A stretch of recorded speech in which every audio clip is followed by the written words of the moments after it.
2 ശമൂവേലിന്റെ പുസ്തകം 22-ാം അധ്യായം 30-ാമത്തെ വേദഭാഗം ഒരാൾ ശബ്ദമുയർത്തി വായിക്കുക. നിന്നാ ഞാൻ പടക്കൂട്ടത്തിന് നേരെ പാഞ്ഞു ചെല്ലും, എൻ്റെ ദൈവത്താൽ ഞാൻ മതിലുകളെ ചാടിക്കടക്കും. വേദപുസ്തകത്തിൽ വളരെ പ്രസിദ്ധമായ ഒരു വാക്യമാണ്. 2 ശമൂവേലിന്റെ പുസ്തകം 22-ാം അധ്യായം അതിൻ്റെ 30-ാമത്തെ വേദഭാഗം. അതിന് ഫലിതമാണോ എന്ന് ചോദിച്ചാൽ ഫലിതമല്ല. ഇതൊരു ഫലിതമല്ല. ആ വാക്യം ഒരു ഫലിതമല്ല. ആ വാക്യം പിന്നെ എന്തുവാ എന്ന് ചോദിച്ചാൽ അത് ശരിക്കും ഉള്ള ഒരു വാക്യമാണോ എന്ന് ചോദിച്ചാൽ, ഒരു പടക്കൂട്ടത്തിന് നേരെ ഒരാൾക്ക് എങ്ങനെയാ ചെല്ലാൻ കഴിയുന്നേ? സാധ്യമല്ല.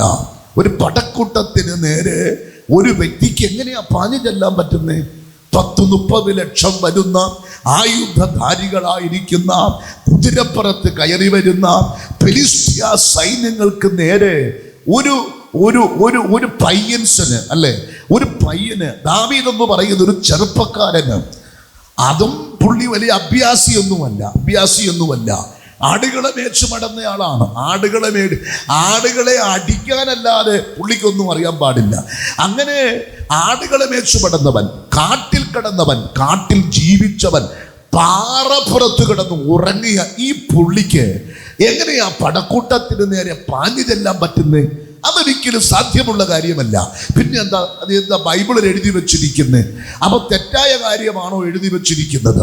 അടുത്ത വാക്യത്തിൽ വായിക്കുന്നത്, നിന്നാ ഞാൻ പടക്കൂട്ടത്തിന് പേരെ പാഞ്ഞു ചെല്ലും, എൻ്റെ ദൈവത്താൽ ഞാൻ മതിലുകളെ ചാടിക്കടക്കും. അതെങ്ങനെയാ മതിലുകളെ ചാടിക്കടക്കുന്നേ? യെരിഹോവിന്റെ മതില് തന്നെ അതിഭയങ്കരമായ പൊക്കമുള്ള മതിലാണ്. ചൈന മതിലിനേക്കാൾ ഭയങ്കര പൊക്കമുള്ള മതിലുകളാണ് അന്നത്തെ കാലഘട്ടത്തിലെ ഓരോരോ മതിലുകളെന്ന് പറയുന്നത്. ആ മതിലുകളൊന്നും ചാടിക്കടക്കാൻ പറ്റത്തില്ല.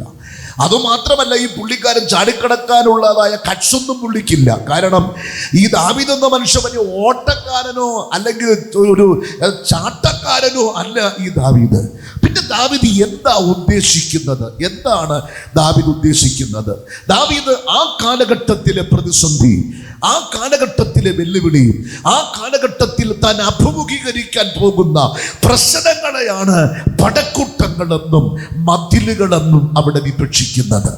ശ്രദ്ധിക്കുക, ദാവീദ് അഭിമുഖീകരിക്കാൻ പോകുന്ന പ്രശ്നങ്ങളെ ദാവീദ് പറയുന്നു, അതെന്റെ മുന്നിലെ പടക്കൂട്ടങ്ങളാണ്, എൻ്റെ മുന്നിലെ പടക്കൂട്ടങ്ങളാണ് എന്ന് പറഞ്ഞാൽ ലോകം മുഴുവനും വ്യാപരിച്ചു കൊണ്ടിരിക്കുന്ന കോവിഡ് എന്ന് പറയുന്നത് ഈ വാക്യത്തിന്റെ അടിസ്ഥാനത്തിൽ കോവിഡിന്റെ 1000-കണക്കിന് വൈറസുകൾ ഈ ആകാശമണ്ഡലങ്ങളിലും ഭൂമിയുടെ വിവിധ തലങ്ങളിലും അതിന്റെ ശക്തിയോടുകൂടെ അത് പുറപ്പെട്ടുകൊണ്ടിരിക്കുമ്പോൾ ദാവീദിന്റെ ഭാഷയിൽ നമുക്ക് പറയാം, ഈ കോവിഡിന്റെ തരംഗങ്ങൾ എനിക്ക് നേരെ വരുന്ന പടക്കൂട്ടങ്ങളാണ്. എൻ്റെ തലമുറയ്ക്ക് നേരെ വരുന്ന പടക്കൂട്ടങ്ങളാണ്. എൻ്റെ കുടുംബത്തിന് നേരെ വരുന്ന പടക്കൂട്ടങ്ങളാണ്. എൻ്റെ വ്യക്തിപരമായ ജീവിതത്തിന് നേരെ കയറി വരുന്ന പടക്കൂട്ടങ്ങളാണ്. ഈ പടക്കൂട്ടങ്ങൾ 1000-ങ്ങളെ കൊന്നുമുടിച്ചു. ഈ പടക്കൂട്ടങ്ങൾ 1000-ങ്ങളെ തകർത്ത് കളഞ്ഞു. ഈ പടക്കൂട്ടങ്ങളെ വില്ലാളി വീരന്മാരെ ഈ പടക്കൂട്ടങ്ങൾ കൊന്നുമുടിച്ചു, കുഴിയിൽ കുഴിച്ചു മൂടി.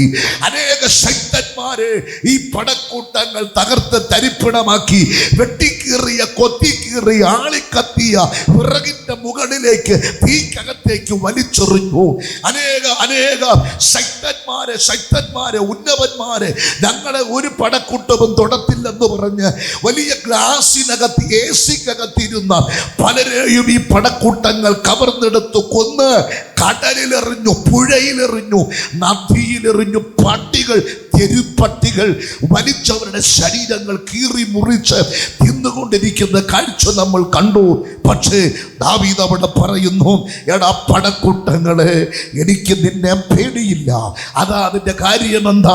എനിക്കൊരു ദൈവമുണ്ട്, എനിക്കൊരു ദൈവമുണ്ട്, എനിക്കൊരു ദൈവമുണ്ട്, എനിക്കൊരു ദൈവമുണ്ട്. കോവിഡിന്റെ കാലഘട്ടത്തിൽ മനഃശാസ്ത്രജ്ഞന്മാർ ലോകത്തെ വിളിച്ചു പറഞ്ഞ ഒരു വാക്കാണ്: കോവിഡിനെ ഭയപ്പെടരുത്, കോവിഡിനെ ഭയപ്പെടരുത്. ഒരു പനി വന്നാൽ നിങ്ങൾ ഭയപ്പെടരുത്, ഒരു വേദന വന്നാൽ നിങ്ങൾ ഭയപ്പെടരുത്.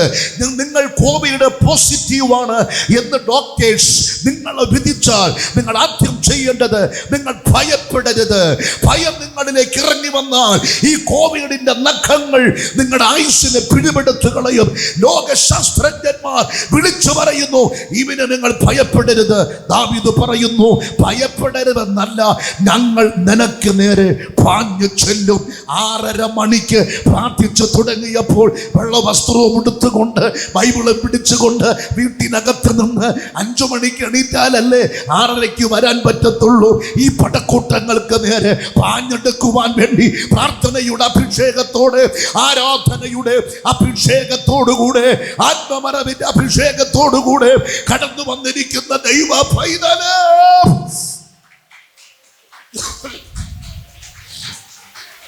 ഇവനെ നീ ഭയപ്പെടരുത്. ഈ കോവിഡിനെ നീ ഭയപ്പെടരുത്. ഈ കോവിഡിനെ നീ ഭയപ്പെടരുത്. ഇത് നിന്നെ ഒന്നും ചെയ്യാൻ പറ്റത്തില്ല. ദൈവത്തിന്റെ വാഗ്ദത്തം നിന്റെ മേൽ കിടക്കുകയല്ലേ. രാജാവാകുമെന്ന് ദൈവം നിന്നോട് പറഞ്ഞിട്ടുണ്ടല്ലോ. ശമൂവേൽ പ്രവാചകൻ തൈലം കൊമ്പ് പൊട്ടിച്ച് നിന്റെ തലയിലോട്ട് ഒഴിച്ച എണ്ണ അത് വെറും ഒരു എണ്ണയല്ല, അത് രാജാവായി തീരുമെന്നതിന്റെ ഒരു അടയാളമാണ്. പടക്കൂട്ടങ്ങൾക്ക് നേരെ, പ്രതിസന്ധികൾക്ക് നേരെ, വെല്ലുവിളികൾക്ക് നേരെ പാഞ്ഞു കയറുവാം. ഹല്ലേലൂയ.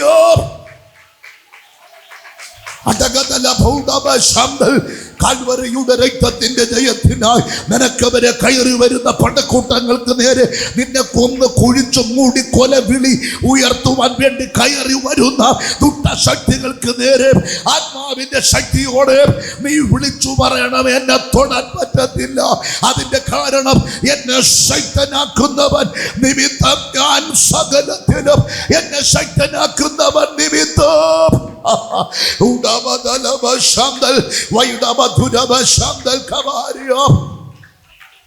കഴിഞ്ഞ ദിവസം ഞാൻ ഒരു പ്രസംഗം കേൾക്കാനിടയായി.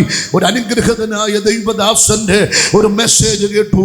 കോവിഡ് ബാധിച്ച് ഐസിയുവിൽ താൻ പ്രവേശിച്ചു. അടുത്ത് കിടക്കുന്ന വ്യക്തികൾ മരിക്കുന്നത്, ശ്വാസം മുട്ടി മരിക്കുന്നത് താൻ കണ്ടുകൊണ്ടിരുന്നു. താൻ പറയുന്നു, 6 പേരെ വ്യക്തികൾ തന്നോടുകൂടെ കോവിഡ് ബാധിച്ച് ഐസിയുവിലേക്ക് അവയെ തള്ളപ്പെട്ടവർ മരിച്ചു വീഴുന്നത്, മരിക്കുന്നത് തൻ്റെ കണ്ണാലെ കണ്ടു. വലത്തോട്ട് നോക്കിയാൽ മരിച്ചു വീഴുന്നു, ഇടത്തോട്ട് മുഖം നോക്കി വെച്ചാൽ മരിച്ചു വീഴുന്നു. അങ്ങോട്ടും ഇങ്ങോട്ടും നോക്കാൻ കഴിയാത്ത വിധത്തിൽ ആൾക്കാർ മരിച്ചു വീണുകൊണ്ടിരിക്കുമ്പോൾ അവിടെ കിടന്നുകൊണ്ട് സാത്താൻ തന്നോടും വിളിച്ചു പറഞ്ഞു, നീയും മരിക്കാൻ പോകുകയാണ്. ആ സമയത്ത് ദൈവദാസൻ ഇങ്ങനെ പറഞ്ഞു, കർത്താവേ, എൻ്റെ ശുശ്രൂഷ തീർന്നിട്ടില്ല എങ്കിൽ എൻ്റെ ആയുസ്സിനെ എടുക്കരുത്. എൻ്റെ ശുശ്രൂഷ തീർന്നിട്ടുണ്ടെങ്കിൽ എൻ്റെ ആയുസ്സിനെ ദൈവമേട്. യേശുവിൻ്റെ നാമത്തിൽ പടക്കൂട്ടത്തിന് നേരെ പാഞ്ഞു ചെല്ലാൻ കാരണമെന്താ? എന്താ പാഞ്ഞു ചെല്ലാൻ കാരണമെന്താ? എന്താ പാഞ്ഞു ചെല്ലാൻ കാരണമെന്താ? വാഗ്ദത്തം തലയിൽ കിടക്കുന്നത് കൊണ്ടാണ്. വാഗ്ദത്തം നിന്റെ കുടുംബത്തിനകത്ത് കിടക്കുന്നത് കൊണ്ടാണ്. പിള്ളേരുടെ നന്മ കാണണ്ടേ, പിള്ളേരുടെ കല്യാണം കാണണ്ടേ, പിള്ളേരെ കാണണ്ടേ, വീട് വെച്ചത് പ്രതിഷ്ഠിക്കണ്ടേ, വാഗ്ദത്തങ്ങൾ കാണണ്ടേ, പിള്ളേർ ജോലി കിട്ടുന്നത് നീ കാണണ്ടേ, ആദ്യത്തെ ശമ്പളം നിന്റെ കയ്യിൽ കൊണ്ടുവരുന്നത് നിനക്കത് കാണണ്ടേ. ഹല്ലേലൂയ. ഒരുപാട് വാഗ്ദത്തങ്ങൾ, ഒരുപാട് വാഗ്ദത്തങ്ങൾ, ഒരുപാട് വാഗ്ദത്തങ്ങൾ.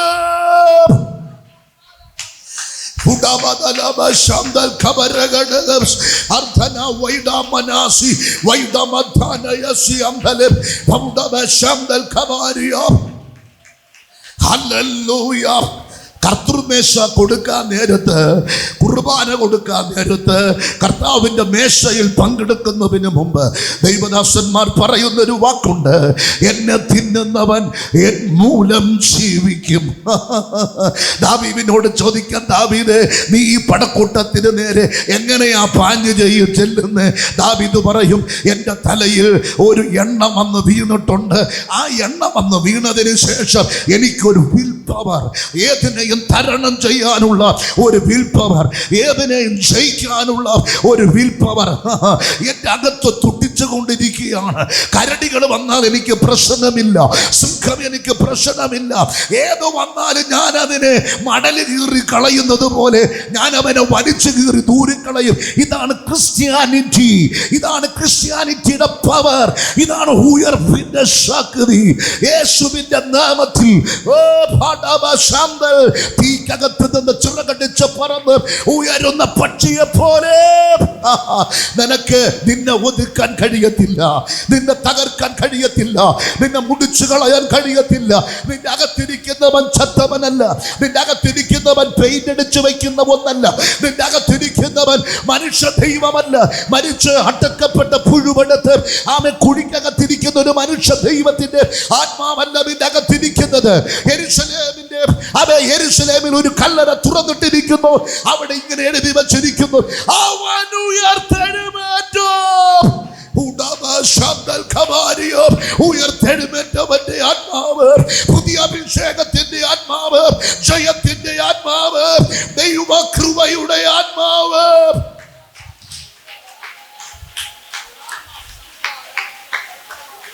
ഹല്ലേലൂയ. ഇതെങ്ങനെയാണ് നമുക്ക് ഈ പ്രത്യാശ കിട്ടുന്നത്? എങ്ങനെയാണ് നമുക്ക് ഈ പടക്കൂട്ടങ്ങൾക്ക് നേരെ പാഞ്ഞു ചെയ്യാനുള്ള ഒരു ശക്തി നമുക്ക് ലഭിക്കുന്നത്? എങ്ങനെയാണ് അത് ലഭിക്കുന്നത്? യേശുക്രിസ്തുവിനെ സ്വീകരിക്കുന്നതോടുകൂടെ ആടിയും ഊഴിയും അണ്ടകടാഹങ്ങളെയും ഉണ്ടാക്കിയ ദൈവത്തിൻ്റെ ആ രൂപി നിന്റെ ഹൃദയത്തിനകത്ത് വന്ന് കയറുകയാണ്, നിന്റെ ശരീരത്തിൽ വന്ന് കയറുകയാണ്, നിന്റെ ശരീരത്തിൽ വന്ന് കയറുകയാണ് എന്ന് പറഞ്ഞാൽ മനസ്സിലായില്ല. യേശുവിനെ നീ സ്വീകരിക്കുമ്പോൾ യേശു നിന്റെ ഹൃദയത്തിനകത്ത് വന്ന് കയറുകയാണ്. യേശുവിനെ സ്വീകരിക്കുമ്പോൾ നിന്റെ ഹൃദയത്തിനകത്ത് യേശു വന്ന് കയറുകയാണ്. യേശു നിന്റെ ഹൃദയത്തിനകത്ത് വന്ന് കയറുകയാണ്. ബലഹീനനായ നീ ഇന്ന് ബലത്തോടെ ഇവിടെ വന്നിരിക്കുന്നതിൻ്റെ കാരണം നിന്റെ ബലഹീനമായ ബോഡിക്കകത്ത് വേറൊരു ഉയർപ്പിന്റെ ശക്തി വന്നിറങ്ങി നിൽക്കുകയാണ്. ഓ റബശാന്തൽ, മന്ത്രവാദം ഫലിക്കാത്തതിൻ്റെ കാരണം നിന്റെ കൈയുടെ മസിൽ കണ്ടിട്ടൊന്നുമല്ല, നിന്റെ അകത്ത് വേറെ ഒരുത്തൻ ഇരിക്കുന്നത് കൊണ്ടാണ്. ബന്ധനങ്ങൾ നിനക്ക് ഫലിക്കാത്തതിന്റെ കാരണം നിന്റെ ഹൃദയത്തിനകത്ത് വേറൊരുത്തൻ ഇരിക്കുന്നത് കൊണ്ടാണ്. എന്തുകൊണ്ടാണ് നീ തളരാത്തതിന്റെ കാരണം നിന്റെ ശരീരത്തിൽ വേറെ ഒരാൾ ഇരിക്കുകയാണ്. സ്നാനത്തോടുകൂടെ നീ അവനെ ധരിക്കുകയാണ്. മുഴുക സ്നാനത്തോടുകൂടെ നീ അടക്കത്തിന്റെ പങ്കാളിയായി മാറ്റപ്പെട്ടു, മരണത്തിന്റെ പങ്കാളിയായി നീ മാറ്റപ്പെട്ടു. ക്രിസ്തുവിനോടുകൂടെ ഉയർപ്പിന്റെ പങ്കാളിയാകുന്ന സ്നാനത്തോടെ ഹേ മരണമേ നിന്റെ ജയം എവിടെ, ഹേ പാതാളമേ നിന്റെ വിഷമുള്ളവിടെ എന്ന് ചോദിച്ചുകൊണ്ട് പാതാളത്തെയും മരണത്തെയും കാൽ കീഴിലാക്കി ചവിട്ടി അരച്ചവൻ നിന്റെ ഹൃദയത്തിനകത്ത് കയറിയിരിക്കുകയാണ്. യേശു നിന്റെ അകത്തിരിക്കുകയാണ്. അതുകൊണ്ട് പൗലോസ് പറയുന്നത്, എന്നെ ശക്തനാക്കുന്നവൻ നിമിത്തം ഞാൻ സകലത്തിലും മതിയായവനാണ്. പിശാചിന് എന്നെ തൊടാൻ പറ്റത്തില്ല, ഇരുളിന്റെ ശക്തികൾക്ക് എന്നെ പകർക്കാൻ കഴിയത്തില്ല. കാരണം എന്റെ അകത്തിരിക്കുന്നവൻ ചത്തവനല്ല. എത്ര പേർ ആത്മാവിൽ ജയമെടുക്കുന്നു, എത്ര പേര് ദൈവകൃപ ഏറ്റെടുക്കുന്നു. ഒരു ഭയങ്കര ദൈവ സാന്നിധ്യം വെള്ളി മേഘങ്ങളെ തള്ളി നീക്കിക്കൊണ്ട് ഒരു പുത്തൻ അഭിഷേകത്തിന്റെ സാന്നിധ്യം ഇന്ന് പകല് ഇവനകത്ത് ചലിക്കുന്നുണ്ട്.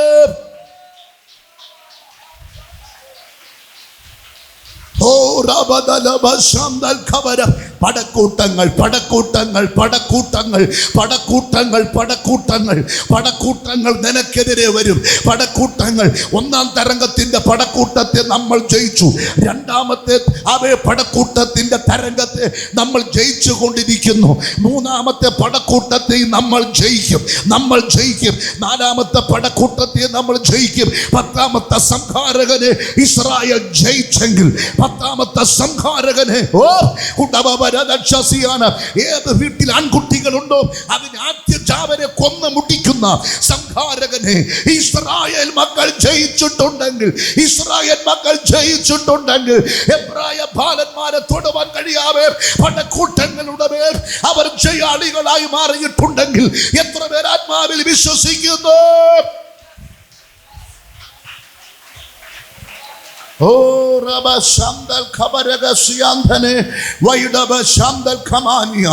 കരങ്ങൾ ഉയർത്തിപ്പിടിച്ച് ദൈവത്തിന് സ്തോത്രം ചെയ്താട്ട്. ഏറ്റവും വലിയ പടക്കൂട്ടമാണ്. 10ാമതായി വരാൻ പോകുന്ന പടക്കൂട്ടമാണ് മഹാസംഹാരകൻ. ഇപ്പൊ എത്രത്തെ സംഹാരകനായി? 1 കഴിഞ്ഞു, 2 ഇപ്പൊ തീർന്നു, 3ാമത്തെ പടക്കൂട്ടൻ വരാൻ പോകുന്നു എന്നാണ് ഡോക്ടേഴ്സ് പറഞ്ഞിരിക്കുന്നത്. അത് കഴിഞ്ഞ് 4 പേരും 5 പേരും 6 പേരും 7 പേരും ആയിക്കോട്ടെ. അവസാനത്തെ പടക്കൂട്ടത്തെ, ഭീകരമായ പടക്കൂട്ടം, എവിടെയെല്ലാം ആൺകുട്ടിയുണ്ടോ കുടില് മുതൽ കൊട്ടാരം വരെ, കുടില് മുതൽ കൊട്ടാരം വരെ, കുടില് മുതൽ കൊട്ടാരം വരെ, ഏവന്റെ വീട്ടിലും ആരുടെ വീട്ടിലും എത്ര സെക്യൂരിറ്റി ഉണ്ടെങ്കിലും 10,000-കണക്കിന് ലക്ഷക്കണക്കിന് ആമേൻ ആമേൻ സെക്യൂരിറ്റി ഉണ്ടെങ്കിലും, എത്ര വലിയ സെക്യൂരിറ്റി ഉണ്ടെങ്കിലും, എത്ര വലിയ രാജാവായാലും അവന്റെ ആദ്യ ജാതനെ പിടിപെടുത്തു കൊണ്ടുപോകുന്ന സംഹാരകനെ ഇസ്രായേൽ മക്കൾ ജയിച്ചു എങ്കിൽ നമ്മളും അതിനെ ജയിക്കും, നമ്മളും അതിനെ ജയിക്കും എന്ന് ഞാൻ പറയുമ്പോൾ നിന്റെ വലത് കരം അന്തരീക്ഷത്തിൽ ഉയരണം. ഓ 10ാമത്തെ സംഹാരകനെയും നമ്മൾ ജയിക്കും, 10ാമത്തെ സംഹാരകനെയും നമ്മൾ ജയിക്കും. നമ്മുടെ തലമുറ ജയിക്കും, ദൈവസഭ ജയിക്കും. യേശു ക്രിസ്തുവിന്റെ രക്തത്താൽ വീണ്ടെടുക്കപ്പെട്ട ദൈവസഭ ഈ ഭൂമിയിൽ 10ാമത്തെ സംഹാരകനെയും ജയിച്ച് നമ്മുടെ ആത്മമണവാളനായ കർത്താവിന്റെ അടുക്കിലേക്ക് നമ്മൾ കയറും. 10ാമത്തെ ബാധ വരുമ്പോൾ ഓർത്തോളണം, പുറപ്പാടിന് സമയമായി. ജയത്തിന്റെ അവസാനത്തെ കാഹളമാണ്. ഹല്ലേലൂയ. അത് ആത്മാവിൽ തിരഞ്ഞെടുക്കുന്നവർ, ആത്മാവിൽ മനസ്സിലാക്കുന്നവർ അല്പനിമിഷം ദൈവത്തെ സ്തുതിക്കും. ഹല്ലേലൂയ. 10ാമത്തെ ബാധയെ അവരെങ്ങനെയാ ജയിച്ചേ? 10ാമത്തെ ബാധയെ ജയിച്ചത് കുഞ്ഞാടിന്റെ രക്തത്താലാണ്. 10ാമത്തെ ബാധയെ ജയിച്ചത് പീരങ്കി കൊണ്ടല്ല ജയിച്ചത്.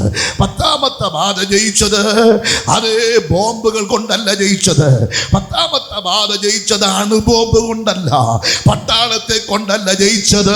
രക്തം കൊണ്ടവർ ജയിച്ചു, രക്തം കൊണ്ടവർ ജയിച്ചു, രക്തം കൊണ്ടവർ ജയിച്ചു, രക്തം കൊണ്ടവർ ജയിച്ചു, രക്തം കൊണ്ടവർ ജയിച്ചു, രക്തം കൊണ്ടവർ ജയിച്ചു, രക്തം കൊണ്ടവർ ജയിച്ചു.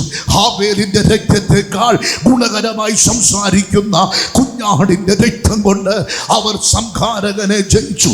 യേശുവിന്റെ നാമത്തിൽ, യേശുവിന്റെ രക്തം നിന്റെ തലയിൽ ഇല്ലെങ്കിൽ സംഹാരകൻ നിന്നെ തകർത്ത് കളയും. യേശുവിന്റെ ശക്തി നിനക്കില്ലെങ്കിൽ സംഹാരകൻ നിന്നെ തകർത്ത് കളയും. ഓ ഹല്ലേലൂയ. യേശുവിന്റെ രക്തത്താൽ ജയം. The blood of Jesus Christ. യേശുവിന്റെ രക്തത്താൽ ജയം. The victory of the blood of Jesus Christ. യേശു ക്രിസ്തുവിന്റെ രക്തത്താൽ ഞങ്ങൾ ജയം പ്രഖ്യാപിക്കുന്നു. വിശ്വസിക്കുന്നവർ ആരാധിച്ച് ആത്മാവിൽ ജയമെടുത്ത് ദൈവത്തെ സ്തുതിച്ച് കയറിക്കും. ഇസ്രായേൽ മക്കൾ 10ാമത്തെ പടക്കൂട്ടത്തെ ജയിച്ചത്, 10ാമത്തെ സംഹാരകരെ ജയിച്ചത് ആയുധങ്ങൾ കൊണ്ടല്ല, മുഖം മൂടികൾ കൊണ്ടല്ല, മാസ്ക് കൊണ്ടല്ല ജയിച്ചത്. അതുകൊണ്ട് മാസ്ക് ധരിക്കേണ്ടെന്നല്ലോ, അവർ യേശുവിന്റെ രക്തത്താൽ.